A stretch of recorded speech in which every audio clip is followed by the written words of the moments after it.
rise.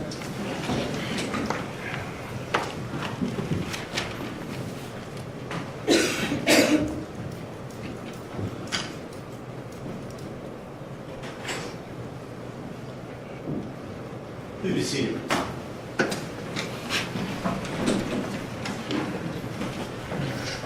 All right, let's go on the record. We are here in open court. It's the court's criminal docket, case 618342, entitled State of Ohio versus George C. Brinkman. Present in court is defendant Mr. Brinkman with his attorneys, Mr. Thomas Conway, Mr. Fernando Mack. Present representing the State of Ohio, the County Prosecutor, Mr. Michael O'Malley, Assistant County Prosecutor Sal Awadala, and Christopher Schroeder. We're set today for sentencing. On a prior date in court, this three-judge panel, after hearing evidence presented by the State of Ohio with respect to the aggravating circumstances and the mitigating factors presented by defense, found this defendant guilty beyond reasonable doubt of the aggravated murders and related counts. We also considered in the sentencing phase the necessary factors with respect to the death penalty, and now we're... All right, pause here. This is the moment the room changes. Everything before this was procedure. This is judgment. A three-judge panel has already weighed aggravating versus mitigating factors, which in Ohio death penalty cases means the bar is sky high. Translation? The court isn't asking if he's guilty. That ship sailed.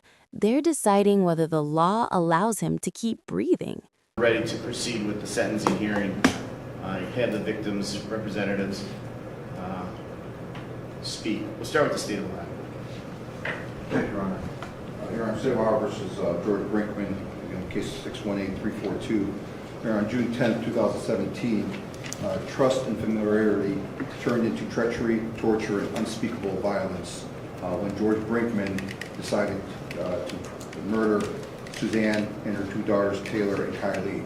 Suzanne, Taylor, and Kylie were brutally murdered by Mr. Brinkman. He killed Suzanne within arm's reach of her two daughters, as well as within sight of her two daughters, and then turned and killed Taylor, and then killed Kylie, leaving Kylie to witness the murders of her mother and her sister. We believe the state has provided sufficient evidence in the first phase that the aggravating circumstances, or second phase that the aggravating circumstances outweigh the mitigating factors, and we again ask that the death sentence be imposed at the appropriate time. This time around, and I believe the panel has made that determination as to each murder. So we should be asking for the death sentence for Suzanne's murder, for Kylie's murder, as well as for Taylor's murder. At this time, Your Honor, if the court will allow and I know the court has made a determination already that the aggravating circumstances do outweigh the mitigating factors, having deliberated on a prior date. But at this time, we ask that the panel hear from the father of the two daughters, Taylor and Kylie. That would be Brian Pfeiffer. Yes.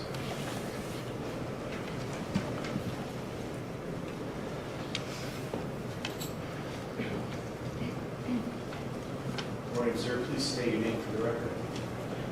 Brian Pfeiffer, P-I-F-E-R.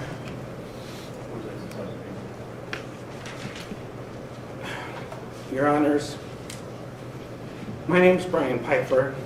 I am, and forever will be, Taylor and Kylie's dad. For nearly a year and a half now, I've been attending all of these pretrial hearings, reading all of the motions filed by the defendant, each arguing that he has specific rights. He has a right to representation. He has a right to postpone the trial so his attorneys can be adequately prepared. He has a right to hire an expert witness to argue some form of mitigation.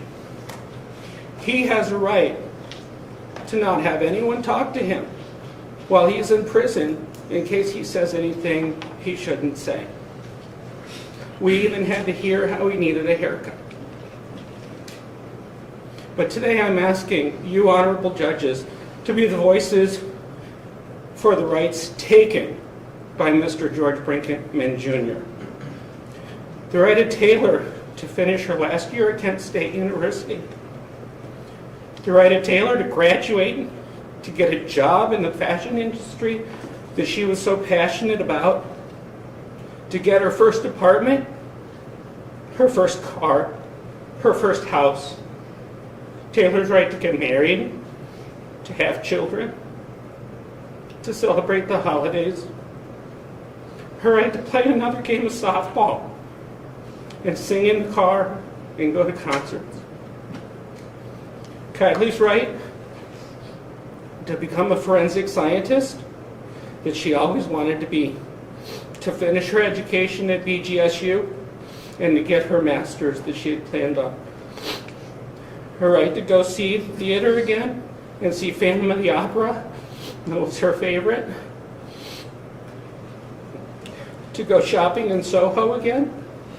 To get the New York City apartment that she always wanted. The right to make her artwork and send it to me in stages asking for my feedback.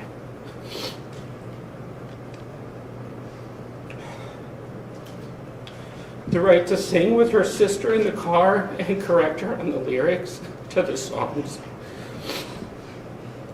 Her right to get married and to have children. And all of our rights to be a part of those things. And this is why victim impact statements matter. Legally, they don't prove guilt, but emotionally, they anchor the cost. Every right he lists isn't poetic language, it's a sentencing lens. Judges are required to hear this, even when it hurts, because justice without consequence is just paperwork. Ask yourself, how do you weigh a lifetime that never gets lived?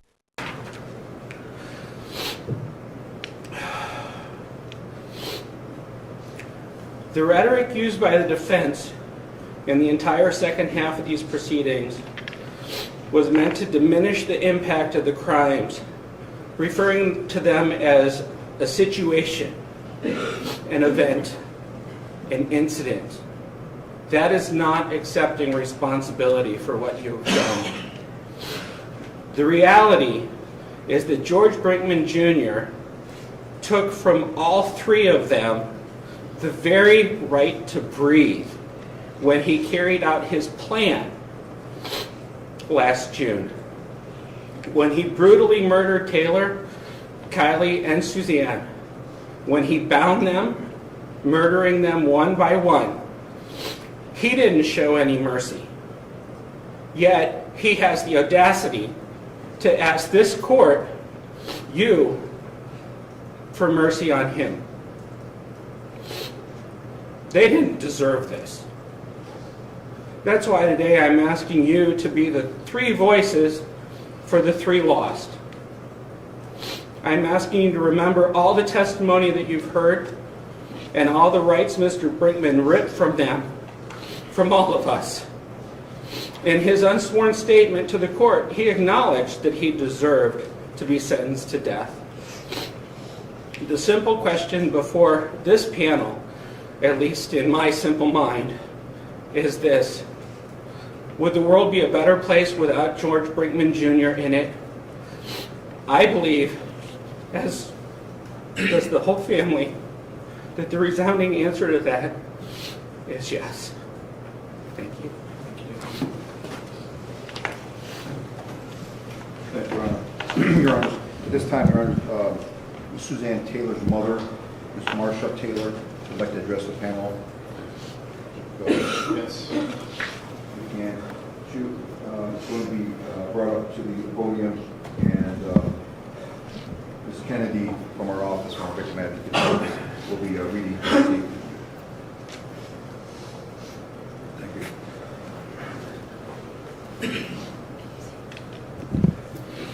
Ms. Kennedy, can you state your name for the record, please? Yes. I'm reading the victim impact statement of Marcia Taylor, spelled M-A-R-C-I-A.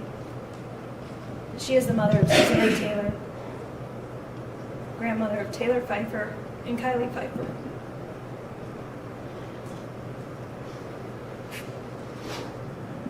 Suzanne was a 45-year-old hardworking single mother. Taylor, 21, was a junior at Kent State, and Kylie was only 18 years old and a freshman at Bowling Green State University. All three women were involved in softball and coaching, and they had many, many friends and people who loved them. The defendant took my family away from me and tore my heart out. The manner in which they were killed was extremely violent. It hurts to know that two of the women possibly witnessed the other's murder. Why did the defendant cut Suzanne's hair? What made him go from a friend to a cold-blooded murderer? So many questions go unanswered. I had to be hospitalized because from the day of the murders, my health took a nosedive. I have post-traumatic stress syndrome, major depression, and I'm not able to sleep or eat well. I'm under the care of a psychiatrist. I'll never ever get over it. If I didn't have my son, Ken, there would be no reason to live. I'm heartbroken. In closing, I believe the defendant should get the death penalty. It's only fair that his life be taken, as he cut short the lives of Suzanne, Taylor, and Kylie. Thank you. Thank you.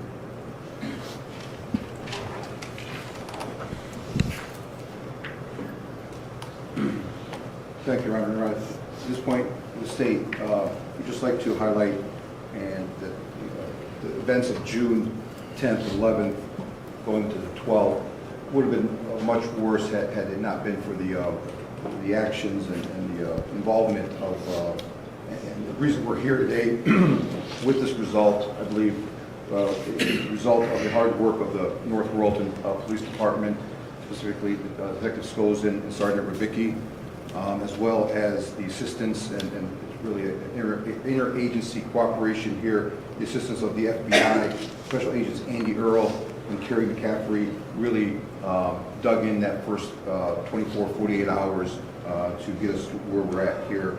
With the assistance from BCI, Justin Soroka, and of course the technical expert assistance from our own Cuyahoga County Medical Examiner's Office and Regional Crime Lab, Dr. Andrea McCollum, Dr. Butt, Kerry Bauscher, Lisa Propesny from the Trace Department.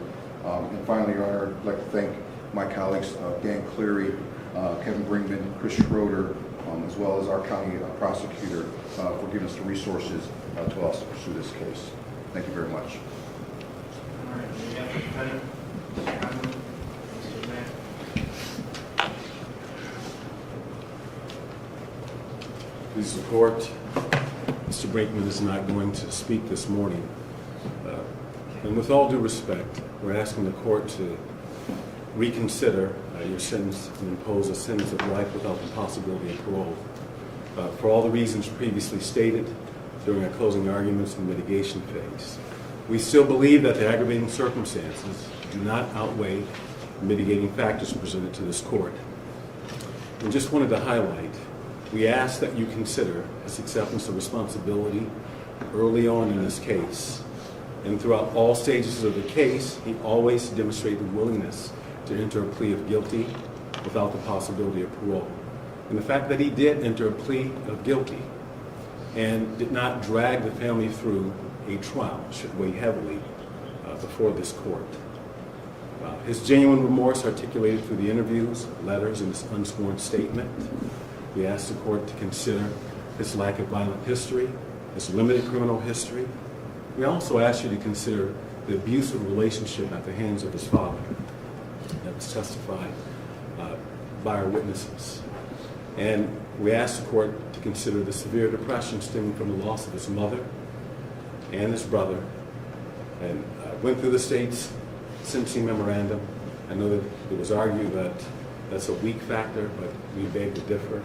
It's a factor that should be weighed heavily.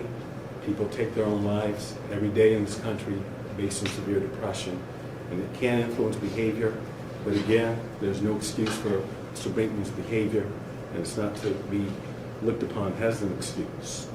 We also asked the court to consider what he was going through physically, the appearance that was conveyed by witnesses of his lost weight, his diabetes, and how when he didn't take his medication that can impact his state of mind and his behavior. And based on his history and his characteristics, we know that his behavior demonstrated, as long as it was on this day, was aberrant based on his history and his characteristics. And we are respectfully asking the court to consider what Mr. Aiken had to say in terms of whether or not he poses a risk a future risk to inmates and staff where he knows he's going to have to be for a long time. We are respectfully asking the court to impose a sentence of life without the possibility of parole. We also ask the court to, on the underlying offenses, to run those offenses concurrent with one another based on the purposes and principles of sentencing. Consecutive sentences are unwarranted and unreasonable under these circumstances, especially if the court still chooses to impose a sentence of death, 3 separate death verdicts. And that's respectfully our request. Thank you. Mr. Brinkman, is there anything you'd like to tell the court? No, sir. Anything further from the state? No, Your Honor, thank you very much. There is an agreement between the parties with respect to allied offenses, is that correct? There is, Your Honor. We agree with what's articulated since the memorandum. So count 1, aggravated murder, the victim being Suzanne Taylor, and count 2, aggravated murder, our allied emerge, is that correct, Mr. Schroeder? Yes, Your Honor. The state elects We will have to proceed to sentencing on count 1. and with respect to count 3 and count 4, aggravated murder, with respect to the victim Taylor Lynn Pfeiffer, Those will both merge as well, Your Honor, and we will like to proceed on count 3. and counts 5 and 6, aggravated murder, with respect to the victim Kylie Elizabeth Pfeiffer. Those 2 counts will merge as well, Your Honors, and we will like to proceed on count 5. Any other issues of allied offenses? No, Your Honor. Is there any objection to that from the defense? No, Your Honor. First of all, on behalf of this panel, we'd like to extend our sincere condolences to the family members who are here, who have been present and active throughout this entire very long and as I heard, often frustrating process.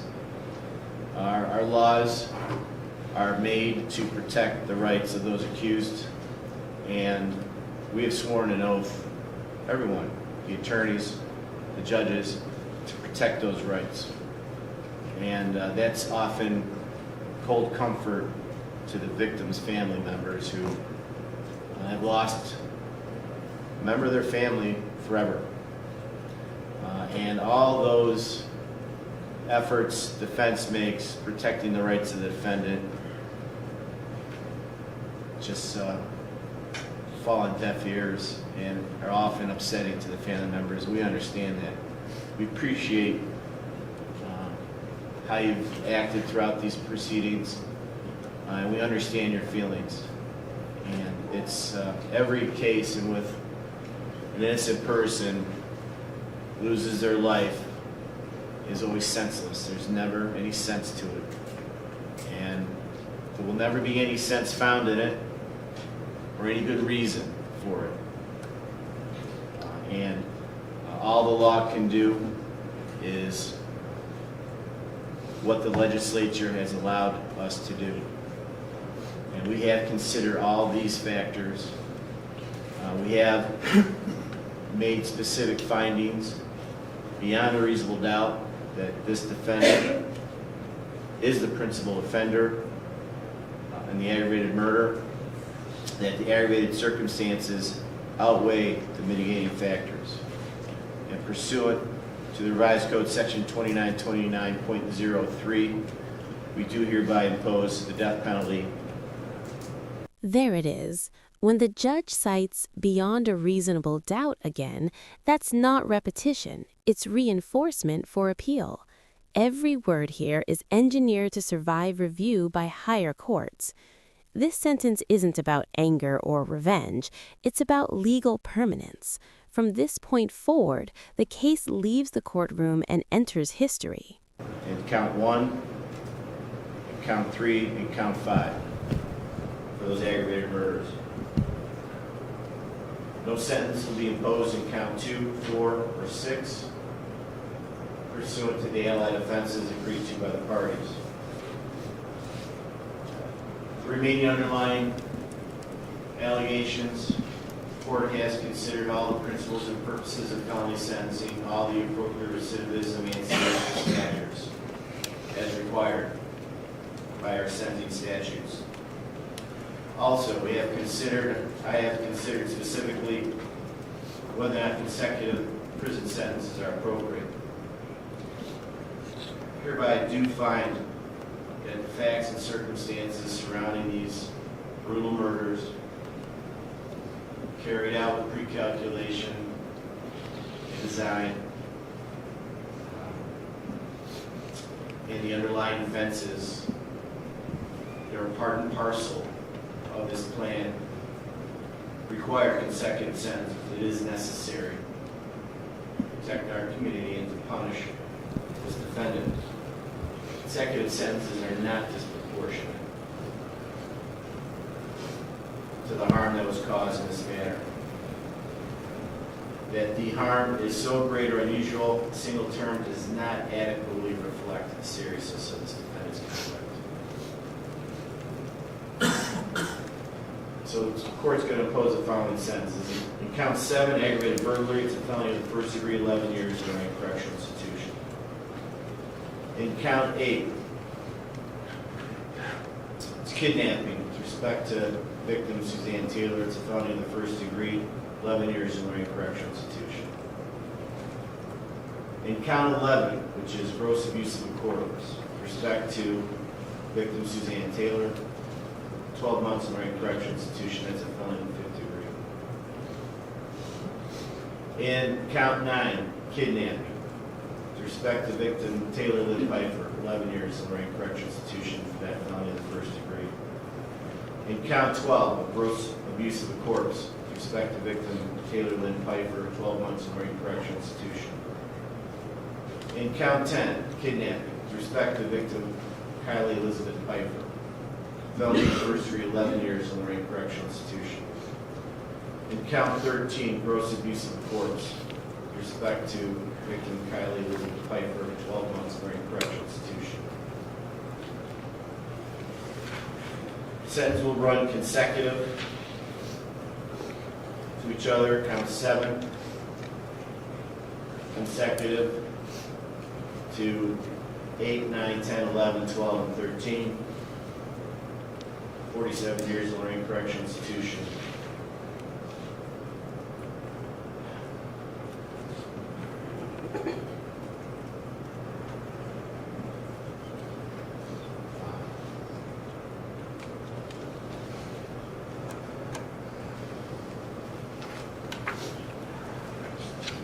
Pursuant to our statutory duties as well, with respect to this death sentence imposed, these underlying sentences are consecutive as well. Post-release control also must be addressed on the underlying counts. Post-release control is a mandatory period of 5 years for the felonies in the first degree. If you are ever released, you will be supervised for 5 years. It's mandatory. On post-release control, you must follow the rules of the parole authority. If you are ever supervised on post-release control, if you fail to follow the parole authority's rules, they have the power to send you back to prison for a total up to 50% of this original sentence. Any violation of the parole authority's rules could result in a residential sanction, which could include a new prison term up to 9 months. Those rules on post-release control will require you to report to a parole officer. If you ever fail to report, the parole authority may punish you by sending you back to prison. You also could be indicted on a separate felony called escape. which means that judge assigns that new indictment can also punish you time in prison, even if the parole authority also punishes you with prison term. That's also true of any felony you might commit on post release control. Parole authority can punish you for that felony, and the court assigns the new indictment can also punish you. If you are convicted of a felony when you're on post release control, the sentencing judge will have an option to impose a consecutive prison term for the amount of time remaining on post release control, or 12 months, whichever is greater. You do have a right, appeal as a right with respect to these matters. We have previously found the defendant indigent. Would you like us to appoint appellate counsel as well? Please, Your Honor.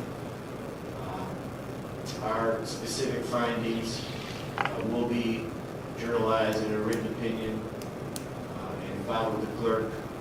The entire record will be transmitted to the clerk of courts and preserved for appeal. Since the defense asking for jail time credit, Yes, Your Honor. is that an issue? You calculated the days? We have not, Your Honor. So we will.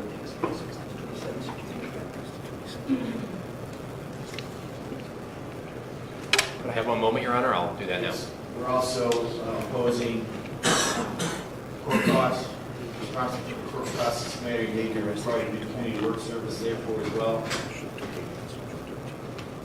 The court will assign an attorney to provide a transcript at the state's expense for the appeal.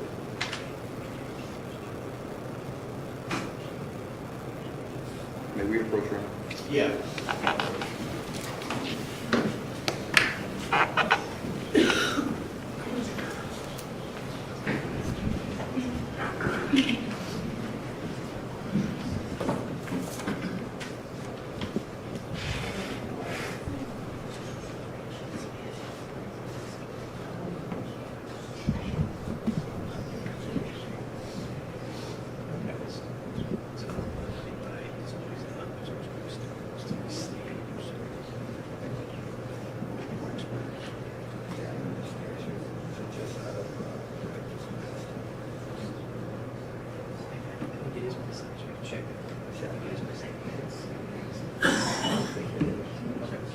What?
All right, also for the record, post-release control also is discretionary with respect to the felonies of the 5th degree, so the record is absolutely clear if that ever becomes an issue.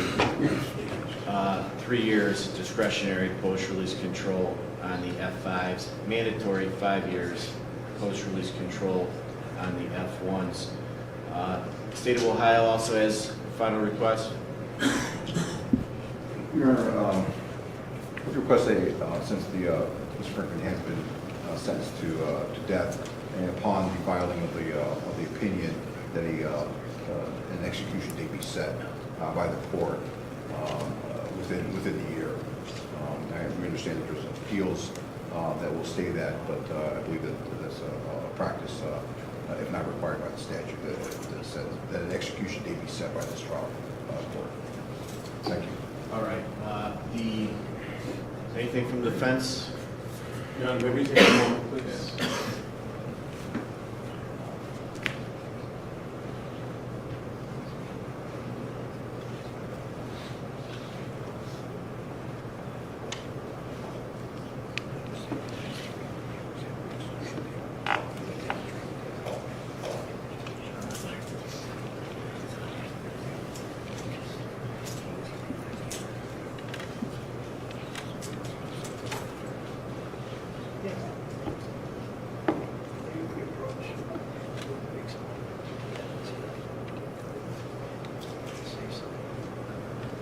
Your Honor, may we approach? Yes.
Your Honor, on behalf of Mr. Brinkman, like the court, you advise him of his appellate rights to these proceedings.